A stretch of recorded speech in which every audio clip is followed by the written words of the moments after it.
ਕਿਸੇ ਵੀ ਕਿਸਾਨ ਨੇ ਕੋਈ ਵੀ ਵਾਇਲੈਂਟ ਐਕਸ਼ਨ ਨਹੀਂ ਕੀਤਾ ਸੀ।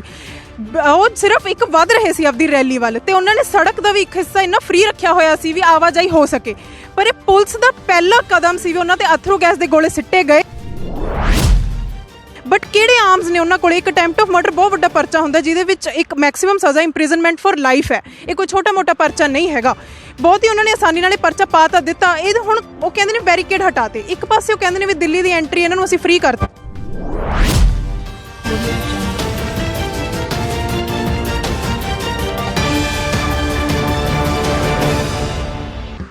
ਸਾਡੇ ਨਾਲ ਡਿਸਟ੍ਰਿਕਟ ਸੰਗਰੂਰ ਦੇ ਐਡਵੋਕੇਟ ਆਸਥਾ ਸੇਖੋਂ ਮੌਜੂਦ ਨੇ, ਉਹਨਾਂ ਨਾਲ ਕਰਦੇ ਹਾਂ ਗੱਲਬਾਤ।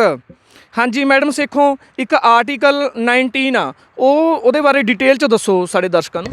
ਆਰਟੀਕਲ 19 ਆਫ ਦਾ ਕਨਸਟੀਟਿਊਸ਼ਨ ਇਹ ਕਹਿੰਦਾ, ਉਹਦਾ ਕਲੌਜ਼ A, B ਤੇ C, ਉਹ ਆਪਾਂ ਨੂੰ ਫੰਡਾਮੈਂਟਲ ਰਾਈਟ ਉਹ ਪ੍ਰੋਵਾਈਡ ਕਰਦਾ, ਜਿਹੜੇ ਕਹਿੰਦੇ ਕਿ ਰਾਈਟ ਆਫ ਸਪੀਚ, ਐਕਸਪ੍ਰੈਸ਼ਨ ਤੇ ਇੱਕ ਪੀਸਫੁਲੀ ਪ੍ਰੋਟੈਸਟ ਕਰਨ ਦਾ ਵਿਦਆਊਟ ਆਰਮਸ, ਤੇ ਆਪਾਂ ਨੂੰ ਐਸੋਸੀਏਸ਼ਨਸ ਬਣਾਉਣ ਦਾ ਪੂਰਾ ਅਧਿਕਾਰ ਹੈ।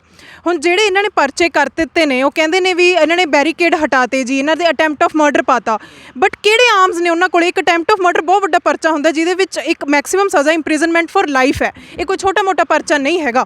ਬਹੁਤ ਹੀ ਉਹਨਾਂ ਨੇ ਆਸਾਨੀ ਨਾਲ ਪਰਚਾ ਪਾ ਤਾਂ ਦਿੱਤਾ। ਇਹ ਹੁਣ ਉਹ ਕਹਿੰਦੇ ਨੇ ਬੈਰੀਕੇਡ ਹਟਾਤੇ, ਇੱਕ ਪਾਸੇ ਉਹ ਕਹਿੰਦੇ ਨੇ ਵੀ ਦਿੱਲੀ ਦੀ ਐਂਟਰੀ ਇਹਨਾਂ ਨੂੰ ਅਸੀਂ ਫ੍ਰੀ ਕਰਤੀ, ਦਿੱਲੀ ਗਵਰਨਮੈਂਟ ਕਹਿੰਦੀ ਹੈ। ਪਰ ਦੂਜੇ ਪਾਸੇ ਉਹਨਾਂ ਨੇ ਬੈਰੀਕੇਡ ਹਟਾਏ ਨਹੀਂ, ਉਹਨਾਂ ਨੇ ਟਿੱਬੇ ਹਟਾਏ ਨਹੀਂ, ਉਹਨਾਂ ਨੇ ਜਿਹੜੇ ਪੁਲ ਬਣਾਉਣ 'ਚ ਪੱਥਰ ਯੂਜ਼ ਹੁੰਦੇ ਨੇ, ਉਹ ਕੰਡੇਦਾਰ ਤਾਰ ਉਹਨਾਂ ਨੇ ਹਟਾਈ ਨਹੀਂ। ਤਾਂ ਇੱਕ ਵਾਰ ਤਾਂ ਮਜਬੂਰ ਹੋ ਹੀ ਜਾਣਗੇ ਨਾ ਕਿਸਾਨ ਉਹਨਾਂ ਨੂੰ ਹਟਾਉਣ ਨੂੰ।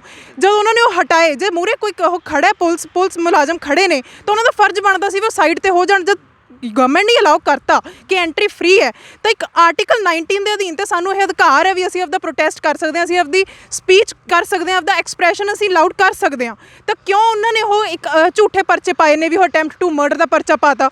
ਤਾਂ ਇਹ ਉਹਨਾਂ ਮੇਰੇ ਹਿਸਾਬ ਨਾਲ ਇਹ ਬਹੁਤ ਹੀ ਗਲਤ ਗੱਲ ਹੈ ਜੀ। ਤੇ ਅਸੀਂ ਆਪਦੇ ਵੱਲੋਂ ਜੋ ਵੀ ਸਰਵਿਸਿਜ਼ ਉਹਨਾਂ ਨੂੰ ਦੇਣੀਆਂ ਹੋਣਗੀਆਂ ਜੀ ਐਡਵੋਕੇਸੀ ਦੀਆਂ, ਫ੍ਰੀ ਦੇਵਾਂਗੇ। ਵੈਸੇ ਦਿੱਲੀ 'ਚ ਐਂਟਰੀ ਦੇ ਸਮੇਂ ਅਥਰੂ ਗੈਸ ਦੇ ਗੋਲੇ ਸੁੱਟੇ ਗਏ, ਰੋਕਿਆ ਗਿਆ, ਕੀ ਇਹ ਸਹੀ ਆ ਕਿਸਾਨਾਂ ਨੂੰ ਰੋਕਣਾ? ਇੱਕ ਆਪਣੇ ਦੇਸ਼ ਦੇ ਕਿਸਾਨ ਨੇ, ਆਪਣੀ ਰਾਜਧਾਨੀ 'ਚ ਜਾ ਰਹੇ ਨੇ, ਆਪਣੇ ਹੱਕਾਂ ਦੀ ਗੱਲ ਕਰਨ ਜਾ ਰਹੇ ਨੇ, ਐਵੇਂ ਦੇ ਜੋ ਵੀ ਉਹਨਾਂ ਨੂੰ ਰੋਕਿਆ ਗਿਆ, ਕਿਵੇਂ ਕਹੋਗੇ?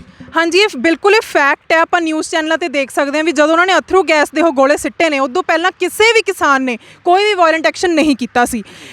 ਉਹ ਸਿਰਫ ਇੱਕ ਵੱਧ ਰਹੇ ਸੀ ਆਪਦੀ ਰੈਲੀ ਵੱਲ, ਤੇ ਉਹਨਾਂ ਨੇ ਸੜਕ ਦਾ ਵੀ ਇੱਕ ਹਿੱਸਾ ਇੰਨਾ ਫ੍ਰੀ ਰੱਖਿਆ ਹੋਇਆ ਸੀ ਵੀ ਆਵਾਜਾਈ ਹੋ ਸਕੇ। ਪਰ ਇਹ ਪੁਲਿਸ ਦਾ ਪਹਿਲਾ ਕਦਮ ਸੀ ਵੀ ਉਹਨਾਂ ਤੇ ਅਥਰੂ ਗੈਸ ਦੇ ਗੋਲੇ ਸਿੱਟੇ ਗਏ ਤਾਂ ਕਿ ਉਹ ਰੁਕ ਸਕਣ। ਫਿਰ ਵੀ ਕਿਸਾਨ ਉੱਥੇ ਡਟੇ ਰਹੇ, ਉਹਨਾਂ ਦੀ ਵਧੀਆ ਗੱਲ ਹੈ।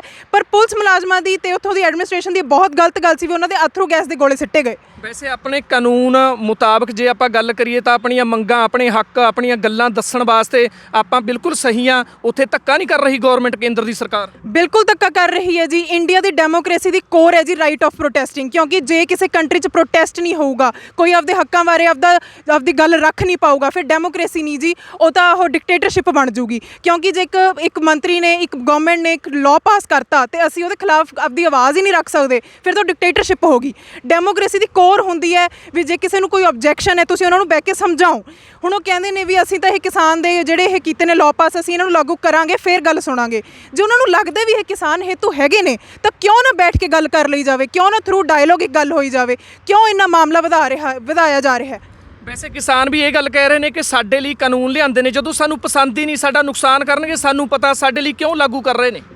ਹਾਂਜੀ, ਕਿਸਾਨਾਂ ਦਾ ਬਿਲਕੁਲ ਸਹੀ ਉਹ ਹੈ। ਅਸਲ 'ਚ ਗਵਰਨਮੈਂਟ ਸਮਝਦੀ ਹੈ ਵੀ ਕਿਸਾਨ ਸ਼ਾਇਦ ਐਕਟਸ ਨੂੰ ਸਮਝ ਨਹੀਂ ਪਾ ਰਹੇ, ਬਟ ਇਹ ਸੱਚਾਈ ਨਹੀਂ ਹੈਗੀ।